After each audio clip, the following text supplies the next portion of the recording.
from New York, a former federal prosecutor. Thanks a lot for joining us, Mr. Wiles. My the pleasure. U.S. Attorney General Eric Holder is very keen to go after Wikileaks and particularly its founder, Julian Assange. Do you agree with that?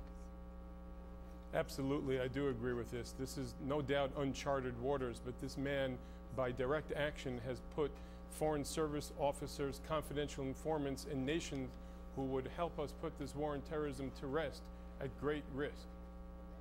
How would you define this? Would you say espionage or terrorism?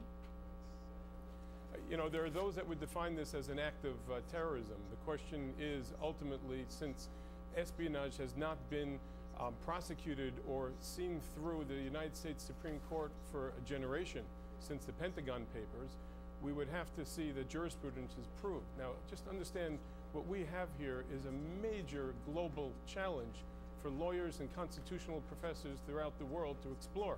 You have an Australian national who's being held in Britain who has historically allowed people not to be extradited if there's a political question. He is being held on sex charges pending extradition to Sweden, who then will host an Australian national. The government of Australia will then have to define itself, whether it'll protect its Australian national or define itself as an advocate in the war on terrorism and help the West. And finally, the United States, the Obama administration. Are they going to stand up in solidarity with those agents in the field, with those nations that have been exposed? Or are they going to try to put this underneath the carpet because of the political question that it challenges?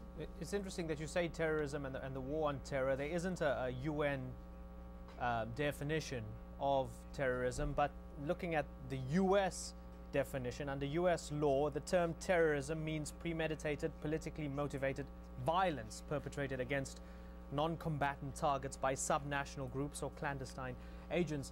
Julian Assange hasn't committed any violence, has he?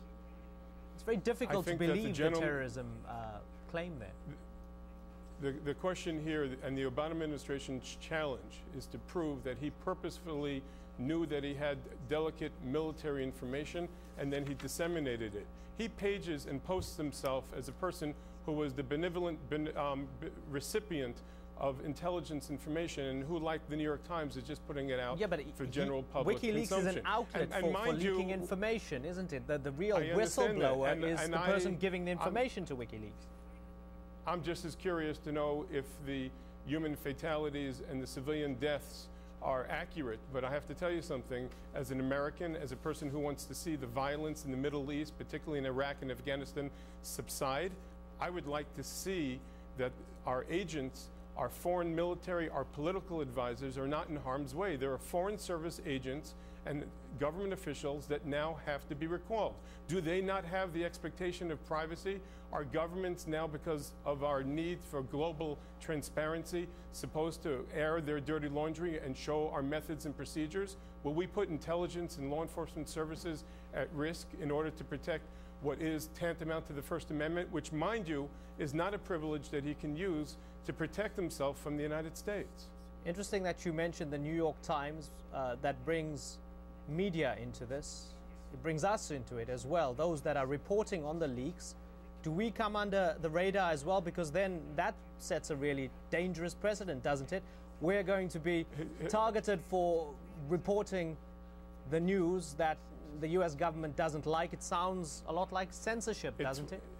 I understand your point, and it's one thing if you're reporting on this fiasco. It's another thing if you're putting information out that would put other lives at risk.